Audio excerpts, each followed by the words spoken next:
Hoyoki. Pensamientos desde mi cabaña. De Kamo no Chomei. Narrado y producido por Axel Audiolibros. Introducción.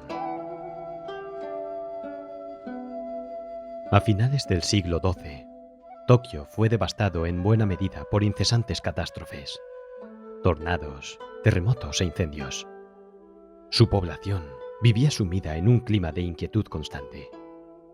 Chomei, que acababa de cumplir 50 años y había rechazado la buena vida del funcionario de la corte por la incierta existencia del poeta, abandona la aristocrática residencia familiar de la capital para vivir en una modesta casa a las afueras, donde busca más libertad para escribir y un mayor dominio sobre su propia vida.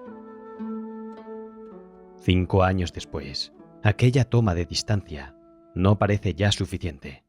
Se marcha entonces al monte Ino, donde él mismo construye una diminuta cabaña de apenas 3 metros cuadrados, lo justo para dormir, leer, escribir, hacer música y meditar según los preceptos de Buda. Teniendo en cuenta el carácter efímero de todas las cosas, solo en una morada ínfima y provisional puede uno vivir en paz y libre de todo temor, piensa. Aquella cabaña se convirtió en su universo. A través de la poesía, la imaginación y el vínculo espiritual con la naturaleza que lo rodeaba, el espacio se hizo infinito.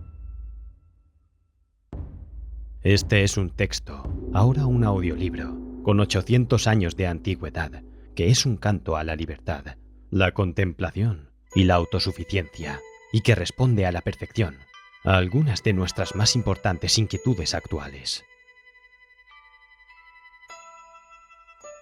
Sobre Kamo no Chomei. Kamo no Chomei. Kamo, 1155. Ino, 1216. Fue un poeta, ensayista y monje budista japonés. Criado en un ambiente aristocrático, abandonó la corte para dedicarse a la poesía. Durante esos años de formación, su obra fue tan admirada que se convirtió en protegido del emperador Go-Toba. Pero siguió sin encontrar un sentido para su existencia, hasta que decidió recluirse en una cabaña, donde vivió los últimos 8 años de su vida, y escribió su obra más importante, Pensamientos desde mi cabaña. Un texto autobiográfico tan lleno de frescura y emoción, que nos recuerda a los mejores libros de Henry David Thoreau. Pensamientos desde mi cabaña. Capítulo 1. El fluir del río es incesante, pero su agua nunca es la misma. Las burbujas que flotan en un remanso de la corriente, ora se desvanecen, ora se forman, pero no por mucho tiempo. Así, también en este mundo son los hombres y sus moradas. Muchos creen que en esta bella capital, las casas, grandes y pequeñas, que una junto a la otra rivalizan con sus cumbreras, siempre una más majestuosa que la otra, se conservan iguales generación tras generación. ¿Es realmente así? No. Son muy pocas las que allí se alzan desde tiempos antiguos. Algunas se incendiaron el año pasado y se reconstruyeron este año. Otras, incluso casas grandes y lujosas, se desmoronan convirtiéndose en casuchas. Lo mismo ocurrió con sus moradores. El lugar, en realidad, no cambia. La gente parece más numerosa que nunca, pero de aquellos que conocía desde antaño, solo alcanzo a contar 1 o 2 entre la treintena, y el resto ya no lo encuentro. Algunos mueren por la mañana, otros nacen al atardecer, como las burbujas sobre el agua. No sabemos de dónde vienen ni a dónde van los hombres, tan solo que nacen para morir. Tampoco sabemos por qué se afanan de esa manera en construir casas necesariamente tan frágiles que apenas perdurarán. ¿Por qué se deleitan sus ojos en ellas? La manera en que la morada y su dueño rivalizan a la hora de ser el primero en desaparecer de esta vida efímera, se asemeja al rocío en los pétalos de una campanilla. Tal vez la flor permanezca mientras el rocío se desvanece con el sol de la mañana, pero pronto se marchitará también bajo el calor del día. O tal vez la flor se marchite sin que el rocío haya llegado a evaporarse, pero no esperará al atardecer para hacerlo. Capítulo 2. En más de 40 primaveras y otoños transcurridos desde que puedo juzgar las cosas de este mundo, cada vez con mayor frecuencia, me ha tocado ser testigo de hechos terribles. Fue, creo, el 28º día de la cuarta luna de la era de Angen. Una noche en que el viento soplaba ferozmente, sin tregua, cuando se desató un incendio en el suroeste de la capital, que se propagó hacia el noroeste. Finalmente, el fuego alcanzó el portón de Susaku y los diversos edificios del palacio, el pabellón Daigoku, la universidad y las oficinas gubernamentales. En una sola noche, todo quedó reducido a cenizas. Dicen que el siniestro se originó en una callejuela del barrio de Higuchi-Tomi no Koji, en una casucha donde se hospedaban los enfermos. El fuego, empujado por un viento enloquecido, se fue extendiendo en abanico, primero en un sentido y luego en otro. Las casas más alejadas de la conflagración se hallaban envueltas en humo, mientras que la zona más cercana se había convertido en un mar de llamas. Las cenizas lanzadas al cielo, teñidas de rojo carmesí por la relumbrante luz del fuego, y las llamas, implacablemente azotadas por el ventarrón, volaban sobre 2 o 3 calles de una vez. Los que quedaban atrapados en medio del fuego se sentían ya más muertos que vivos, y no podían creer lo que estaban presenciando. Algunos, ahogados por el humo, se desplomaban. Otros, cercados por las llamas, morían al poco. Y los que lograron escapar con vida fueron incapaces de salvar ni una sola de sus pertenencias. Todos los tesoros fueron convertidos en cenizas. ¿Y cuánto habrían gastado en ellos? 16 mansiones, pertenecientes todas ellas a nobles de la capital, se quemaron, además de otros muchos predios. En total, alrededor de 1/3 parte de la ciudad quedó destruida. Miles de hombres y mujeres perdieron sus vidas, así como incontables caballos y bueyes. Entre todos los desatinos propios del estúpido empeño humano, ninguno más vano que el de atesorar bienes y esforzarse en construir casas en un lugar tan expuesto al peligro como una capital. Capítulo 3. No mucho después, el 29º día de la cuarta luna de la era Jiso, se alzó un gran huracán en el noroeste de la capital, hacia donde se cruzan las grandes avenidas Naka no Mikado y Kyogoku, y llegó bastante más al sur. Todas las casas, grandes o pequeñas, fueron destruidas sin excepción en un área de más de 300 metros de diámetro. Algunas desaparecieron literalmente y otras quedaron reducidas a sus vigas y columnas. Las partes superiores de los portones se desprendían y salían volando para caer unos 300 o 400 metros más lejos. Las cercas se desplomaban y borraban en un instante los límites y el sentido de la propiedad. Los tesoros que se conservaban en las casas revoloteaban hacia el cielo. Las cortezas de ciprés y los pajizos de los techos eran arrojados como hojas de invierno que danzan en el viento. Al poco ya no pudo verse nada, pues el cielo quedó oscurecido por las inmensas vaharadas de hollín. Las voces de la gente dejaron de oírse frente al rugido de la naturaleza. Pensé que ni siquiera las ráfagas que azotaban el infierno serían tan terribles. Jamás sabremos el número de aquellos que perdieron su casa, de aquellos que expusieron su cuerpo para salvar esto o lo otro y quedaron lisiados para siempre. El huracán se desplazó hacia el sureste y dejó atrás infinitos lamentos. La gente, confusa y temerosa, decía: «Hemos vivido muchas tempestades, pero ninguna como esta. Este no es un caso común. Debe ser el presagio de algo aún más terrible que está por venir». Capítulo 4. En el 6º mes del mismo año, repentinamente y sin que nadie lo esperara, la capital fue trasladada. Desde que fuera fijada en Kioto, en el reino del emperador Saga, habían pasado cientos de años.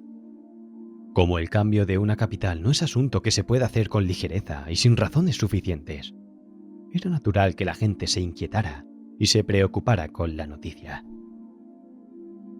Pero de nada sirvió lamentarse, y todos, comenzando por el propio emperador y sus ministros, seguidos por la nobleza, se trasladaron. De entre aquellos que servían en la corte, nadie se quedó en la antigua capital. Los que tenían un empleo en la administración o favores que pedir al emperador fueron los primeros en mudarse, sin pérdida de tiempo. Solo los que vivían sin esperanza alguna de prosperar, los sobrantes de este mundo, se quedaron, aunque tristes.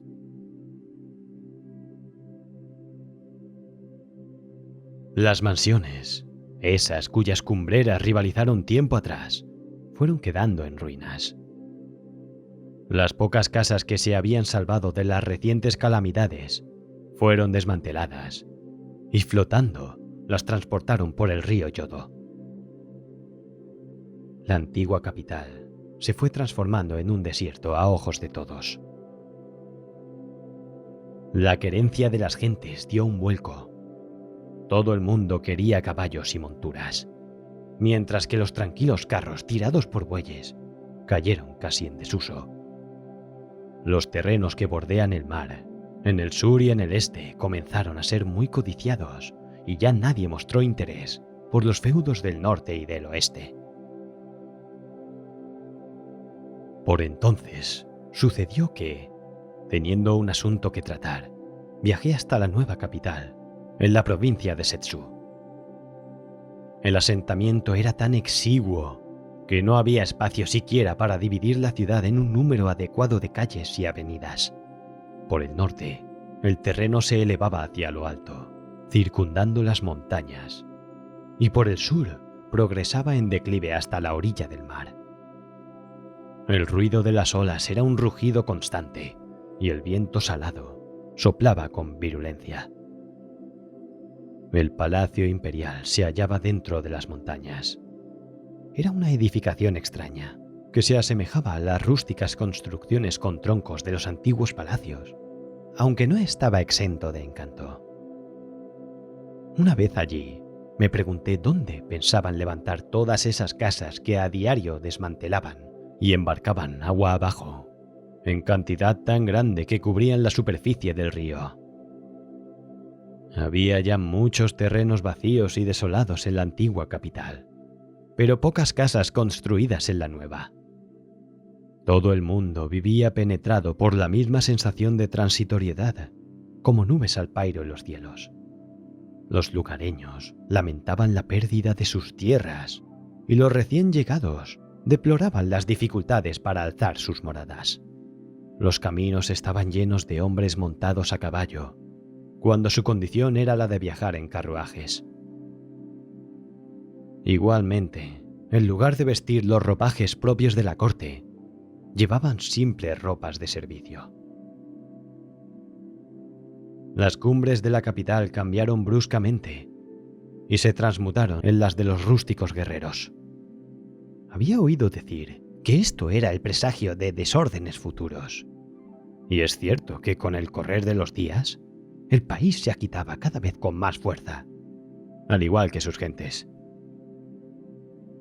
Pero no fue vano tanto sufrimiento.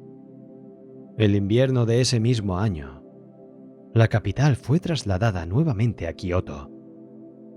¿Qué sucedería ahora con las casas desmanteladas y transportadas? Al menos no todas habían sido reconstruidas. Según se dice, en los tiempos de los sabios soberanos de antaño, se gobernaba el país con clemencia. Se sabe que un palacio imperial fue techado con paja y que ni siquiera fue nivelado el alero. Y también que el emperador, al ver el escaso hilo de humo que ascendía por las chimeneas de las casas, mandó devolver los impuestos cuya recaudación, de por sí, no había sido excesiva. Fue así porque el emperador amaba a su pueblo y deseaba ayudarlo. Si comparamos todo aquello con la situación que vivimos hoy, entenderemos de qué modo tan terrible habían cambiado las cosas. Capítulo 5. Más adelante, creo que fue en la era de Yowa, hace tanto tiempo que ya no recuerdo bien, llegó una hambruna que duró 2 años completos y trajo muchas penas y miseria. En primavera y verano hubo sequía. Después, en otoño, se produjeron inundaciones y tempestades. Las catástrofes se sucedieron y el cereal no pudo madurar. Finalmente, se malogró la cosecha sin señal alguna de milagro. Kioto se había apoyado siempre en el campo y cuando dejaron de llegar los suministros, desapareció también su dignidad. Sin fuerzas para soportar más desgracias, la gente vendió los pocos tesoros que conservaban sin pararse a pensar en su auténtico valor. A pesar de que todo se liquidaba a precios exiguos, hubo pocos interesados, y cuando aparecían, el grano siempre valía más que el oro. Los pordioseros se multiplicaban en las calles. El clamor del sufrimiento y de la tristeza invadió sin duda el aire. De esta manera, el año finalizó entre adversidades. Se abrigó la esperanza de que las cosas mejoraran al año siguiente. Sin embargo, a todo lo ocurrido, se sumó una epidemia y las desdichas se agravaron, sin indicios de que la vida cotidiana del pueblo pudiera mejorar de algún modo. Todo el mundo sufría enfermedad y hambre. Con el paso del tiempo, la indigencia se extremó. La gente se asemejaba a esos peces que, angustiados, saltan cuando se les agota el agua. Hombres y mujeres, cuidadosamente vestidos con sombreros y polainas, iban de casa en casa mendigando, desesperados. Se les veía débiles y atontados, movidos por la necesidad, pero vacilantes, caminando de un lado para otro, hasta que, de repente, caían muertos. Incontables personas murieron de hambre y yacían en las calles o apoyados contra los muros. Sin recursos para recoger los cadáveres, la atmósfera de la ciudad se llenó de olores nauseabundos. Fue un espectáculo espantoso ver cómo se corrompían los cuerpos. En la orilla del río era aún peor. Se amontonaban de tal modo que no quedaba siquiera espacio para que llegara un caballo o una carreta. Hambrientos también los leñadores, escaseaba la leña. Sin auxilio que esperar, hubo quienes echaron abajo sus casas y llevaron las maderas al mercado, aunque se decía que su valor no era suficiente ni para vivir un día. Me sorprendió encontrar entre toda aquella madera algunos pedazos pintados con esmero de bermejo o de pan de oro. Inquirí y descubrí que alguien, sin otro remedio, se había visto obligado a irrumpir en los templos, robar las imágenes de Buda y los muebles sagrados para despedazarlos y venderlos para su quema. Sí, he tenido la desgracia de vivir un tiempo inmundo y de extrema decadencia, obligado a ser testigo de escenas desoladoras. Vi otras muchas cosas que me llenaron de tristeza.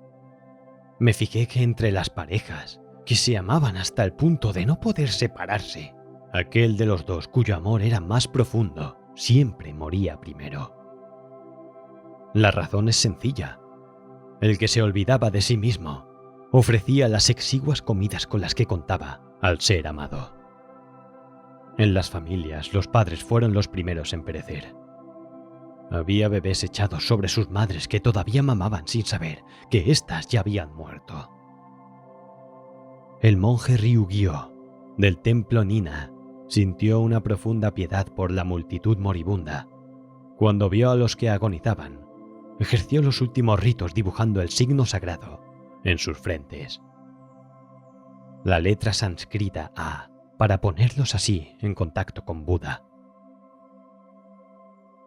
Para saber por fin el número de los muertos, se inició un recuento durante los meses de abril y mayo, desde Ichigo hasta el sur, desde Kuyo hacia el norte, desde Kyokoku hacia el oeste, desde Susaku hacia el este. Los cadáveres sumaron más de 42.300, contando solo los que se encontraban en las calles, y sin tener en cuenta las muchísimas muertes que se habían producido antes y después de aquel balance. A todos ellos habría que sumar los muertos que hubo cerca de Kawara, Shirakawa y Nishinokyo. Capítulo 6. Poco antes, en los tiempos de Sutokuin, hacia la era Chosho, parece que había tenido lugar un desastre parecido, aunque me cuesta imaginarlo, pues mis ojos no estuvieron allí para verlo. Pero esta vez, presente como estuve, sé de lo terrible de una calamidad así. Así pues, durante el segundo año de Genryaku, un gran terremoto sacudió la tierra. Esto también fue un suceso extraordinario. Se derrumbaron las montañas y se desbordaron los ríos, se agitaron los mares y se inundaron los campos. El agua manó a borbotones de las entrañas de la tierra. Las grandes rocas se quebraron y rodaron hasta los valles.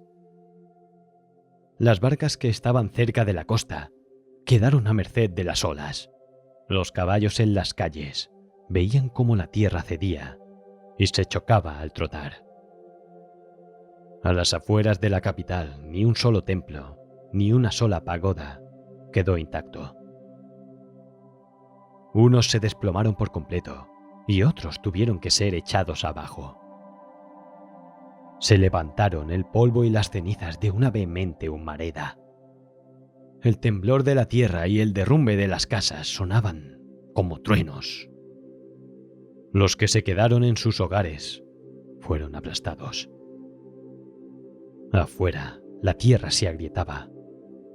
Sin alas, nadie pudo huir hacia los cielos. Solo un dragón hubiera podido remontar hasta las nubes. Por lo que vi, creo que un terremoto es lo más terrorífico que puede ocurrir en el mundo. En medio de tantos horrores, el único hijo de un guerrero, de 6 o 7 años de edad, jugaba bajo una techumbre, simulando que era una casita. La techumbre se derrumbó de pronto, y el niño quedó atrapado, enterrado y aplastado. Vi a ese niño con los ojos colgando fuera de las cuencas, mientras sus padres lo abrazaban y lloraban postrados por el dolor. Conmovido, comprendí que aun al hombre más valiente no le importa lo más mínimo la opción ajena cuando pierde un hijo. Poco a poco cesaron los temblores más violentos. Aunque los secundarios continuaron, todos los días se podían sentir 20 o 30 sacudidas, cada una de ellas de una magnitud suficiente para atemorizar a cualquiera en tiempos normales. Después de 10 o 20 días, comenzaron a calmarse. A veces se sucedían 4 o 5 temblores, luego 2 o 3, y después se fueron haciendo más esporádicos. Estos seísmos más débiles duraron al menos 3 meses. De los 4 elementos del universo, el agua, el fuego y el viento causan siempre los mayores daños. La tierra rara vez da lugar a la catástrofe. Sin embargo, tiempo atrás, en los años de Saiko, hubo otro terremoto que ocasionó la caída de la cabeza del gran Buda del templo de Todai, así como muchas otras fatalidades. Por lo que he oído, no obstante, aquel no fue tan grande como este. Durante algún tiempo, todo el mundo sintió con intensidad el carácter transitorio de las cosas de este mundo y parecía que renunciaba, al menos de algún modo, a las pasiones terrenales. Mas pasaron los días, los meses y los años, y todas esas sensaciones se dispararon, quedaron en el olvido. Capítulo 7. Todo lo que he descrito hasta aquí son las cosas de este mundo que hacen que la vida sea difícil, que nos obligan a sentir la precariedad de nuestras propias existencias y de nuestras moradas. Además, cada uno, a tenor del lugar en el que vive y de su propia experiencia vital, se tropieza con sus propios problemas. Por ejemplo, cuando un hombre de baja posición vive al lado de un señor poderoso, por feliz que sea, nunca osará celebrarlo ruidosamente. De la misma manera, ante una aflicción desgarradora, no alzará su voz de queja. Haga lo que haga, se sentirá incómodo y molesto, y con cada movimiento temblará como el gorrión que se aproxima al nido de un halcón. Además, el pobre que vive junto a una familia rica se avergüenza mañana y noche de su aspecto miserable. Entra y sale de su casa tratando de ofrecer a su vecino las mayores adulaciones, sin duda lamentables. Y cuando se ve como su mujer, sus hijos y sus sirvientes envidian al rico, o entiende hasta qué punto la familia rica lo ignora, su corazón zozobra y no le deja ni un solo instante de paz. Por otro lado, el que tiene su casa en un barrio donde las construcciones se apiñan, sabe que cuando un incendio brote en la vecindad, no logrará escapar del peligro. Por el contrario, si tiene la casa en un lugar apartado, hallará dificultades para ir y venir de la ciudad. Por no hablar del temor constante de los salteadores de caminos. Los poderosos, por su parte, viven ambicionando siempre una mayor fortuna.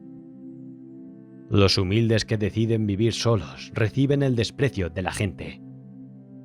Los que tienen muchas posesiones acarrean muchos desvelos, mientras que los desposeídos padecen incontables sufrimientos. Aquel que busca ayuda se convierte en un esclavo, y el que se da a los demás queda prisionero de su propio afecto. El que acata las reglas de este mundo sufre en consecuencia, pero el que no lo hace se nos presenta como un loco. Donde sea que vivamos y hagamos lo que hagamos, ¿es posible acaso que por un solo instante hallemos cómo descansar nuestro cuerpo y cómo apaciguar nuestro corazón? Capítulo 8. En cuanto a mí, heredé la casa de mi madre de mi padre. Viví allí durante mucho tiempo, pero luego las relaciones familiares se rompieron y me vi en la pobreza. Los recuerdos que tengo son gratos, mas no pude permanecer en la casa. Entonces, con ya más de 30 años, se me metió en la cabeza la idea de construirme yo mismo un refugio. Mi nueva morada tenía apenas 1/10 parte de la superficie de mi casa anterior. Constaba de una única habitación, pero no conté con los medios para hacer algo más digno. Logré apenas levantar los muros y no tuve con qué hacer un portón. Sembré postes de bambú para abrigar mi carreta. Cada vez que nevaba o que el viento se agitaba, podía sentir la precariedad de mi cabaña. Como estaba cerca del río, temía el peligro de las inundaciones.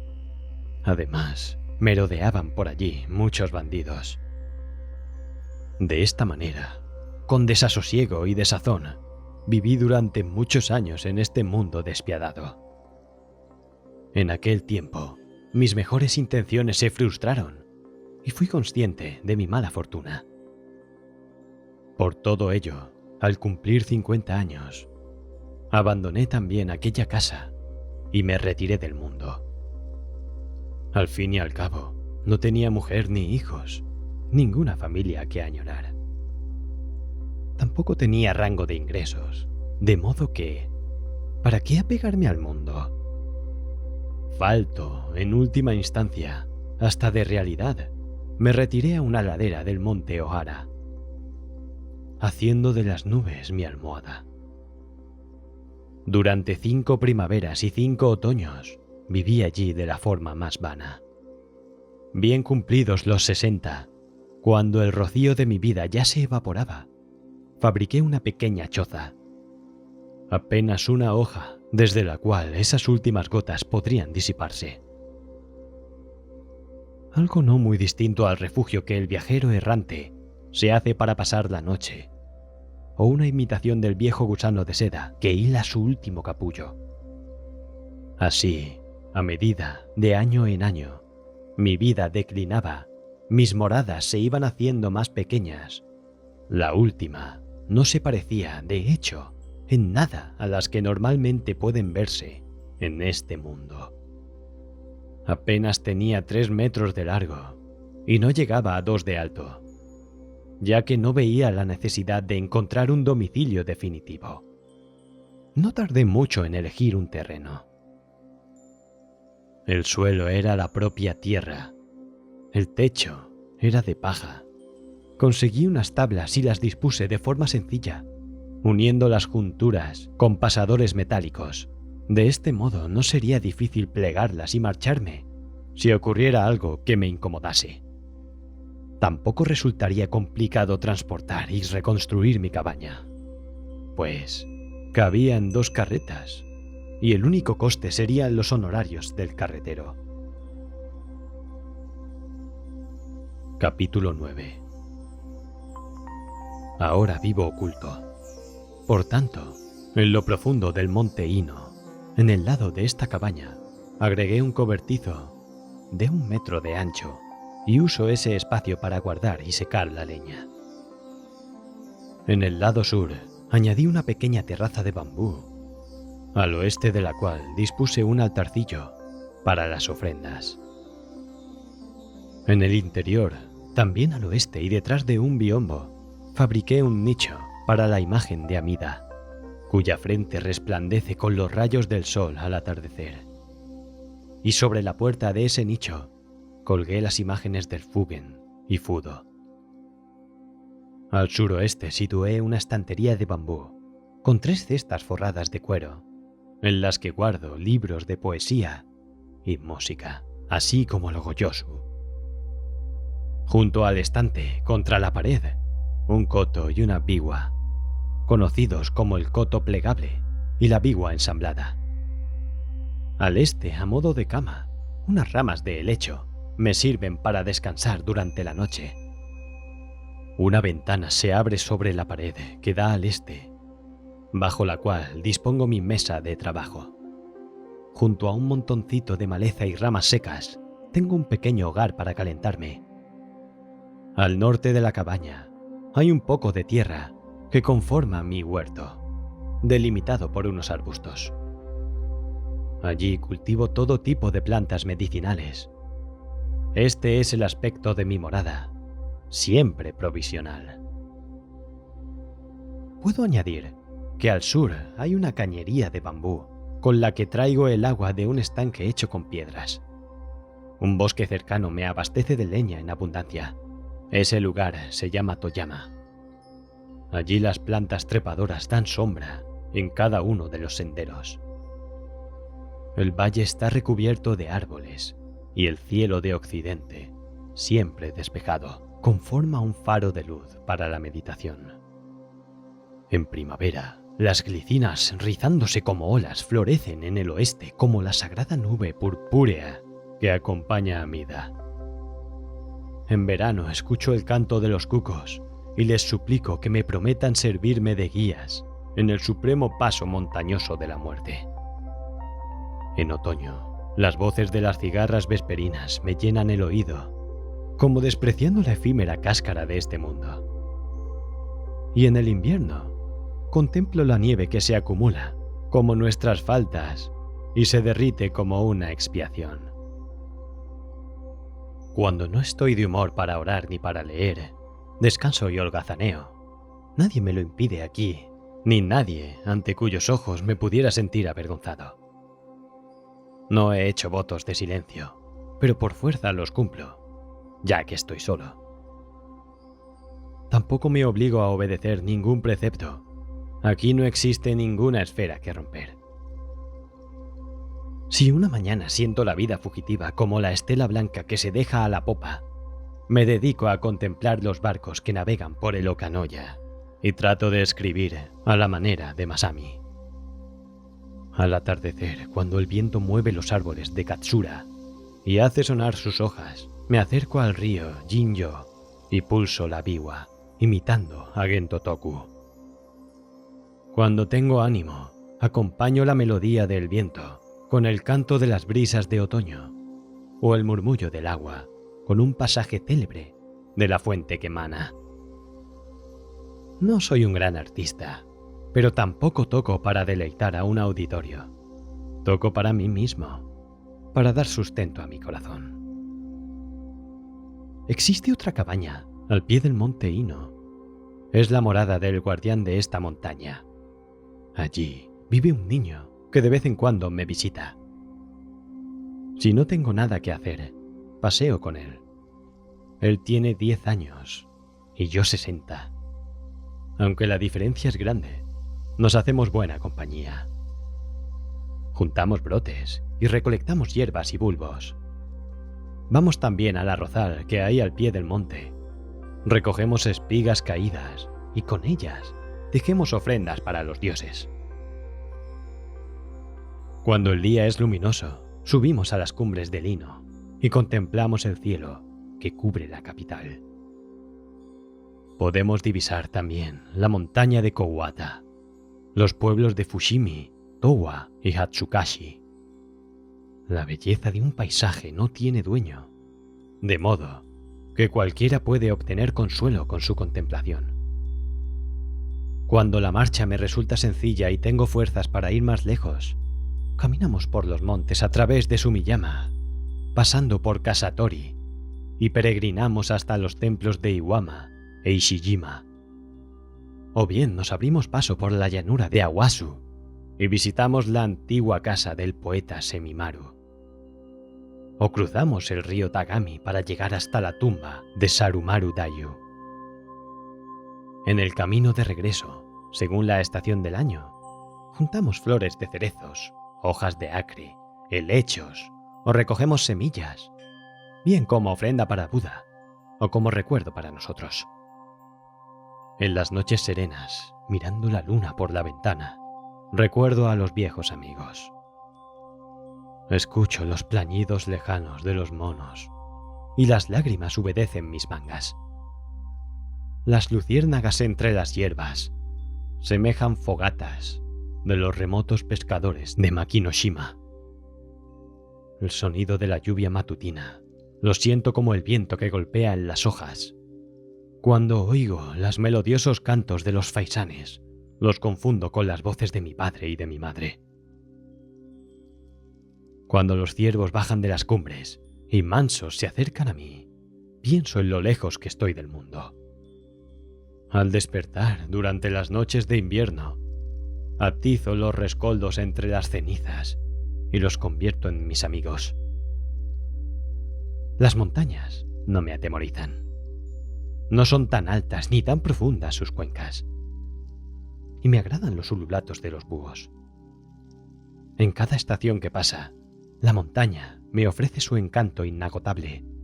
Debo añadir, de lo que en este lugar se puede contemplar, se agranda para aquel que desarrolla aquí sus pensamientos y trata de adquirir un saber aún más profundo. Capítulo 10.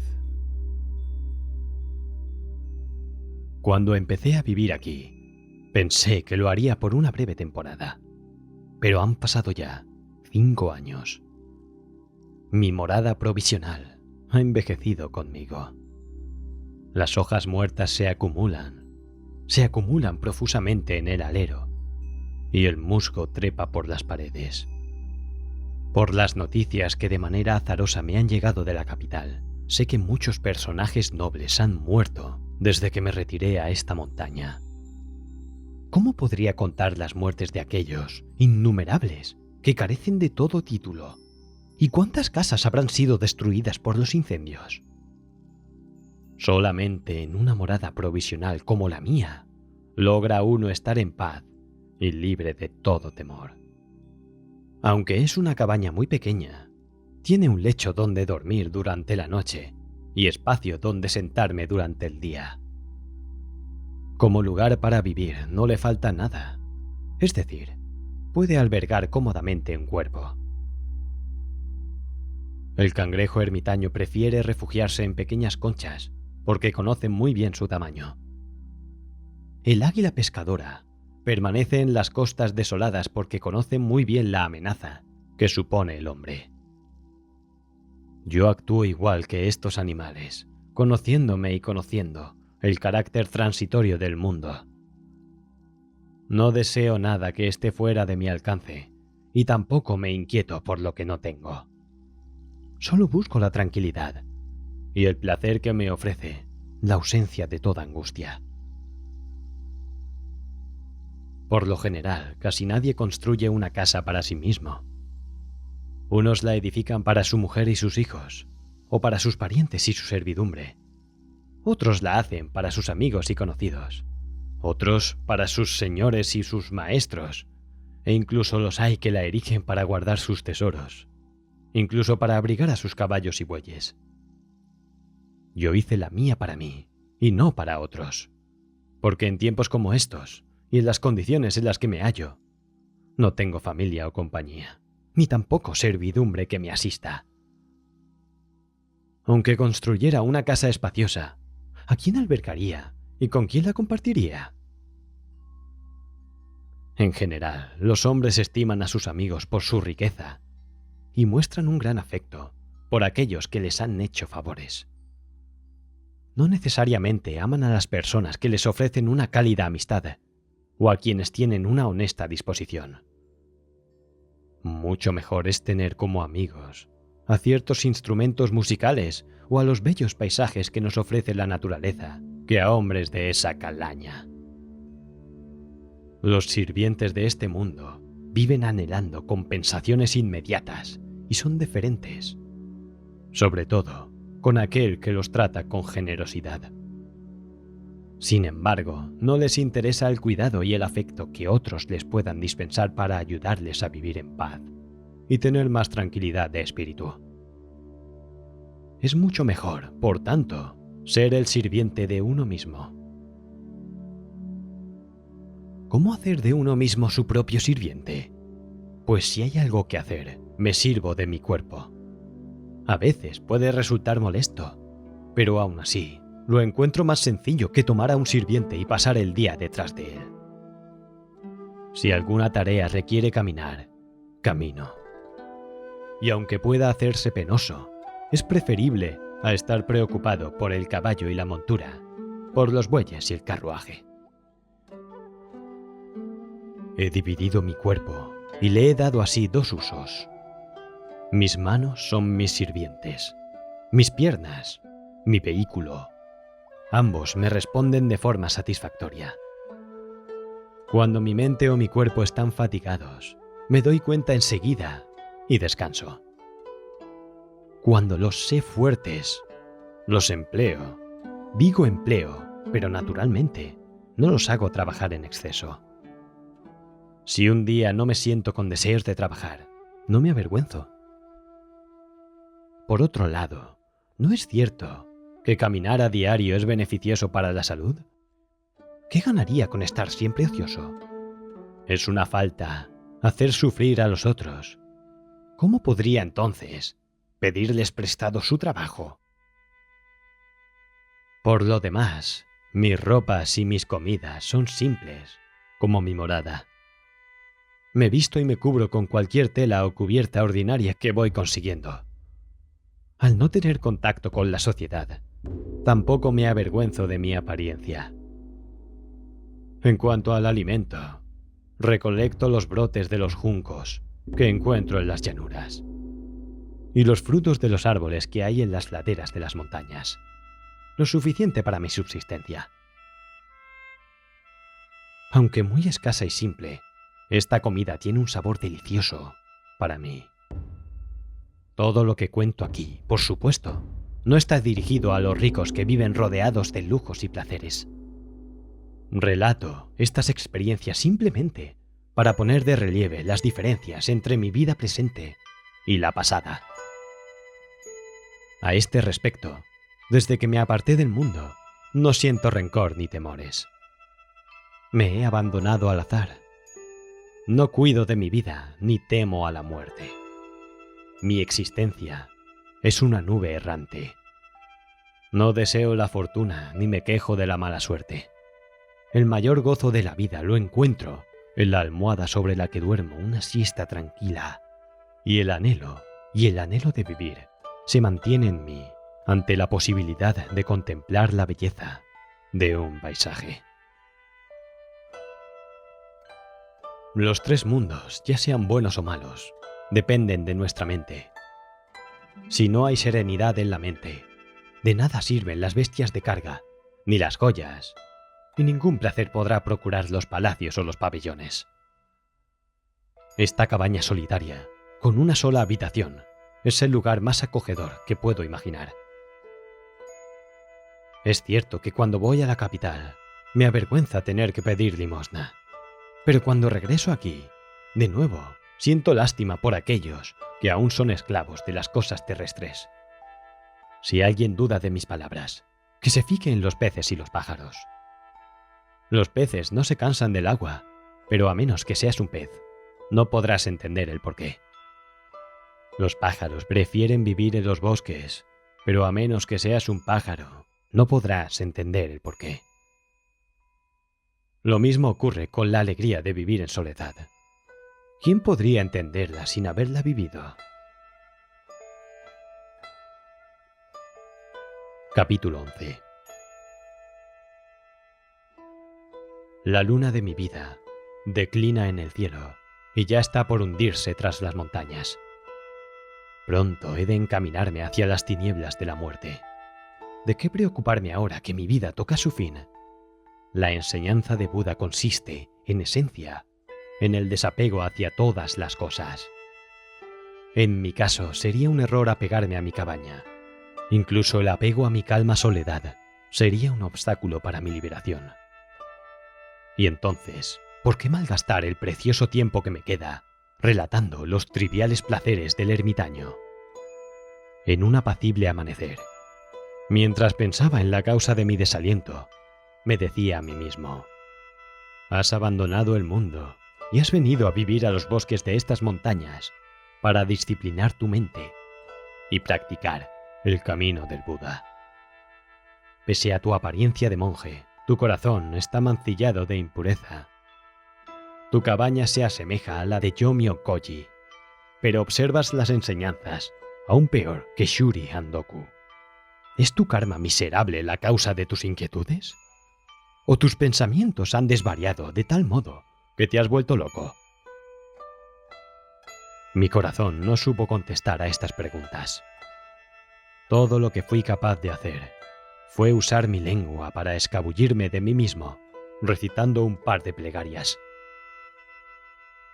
Yo, monje Bonzo Renin, escribí esto en la cabaña de Toyama al final de la tercera luna del segundo año de la era Renryaku.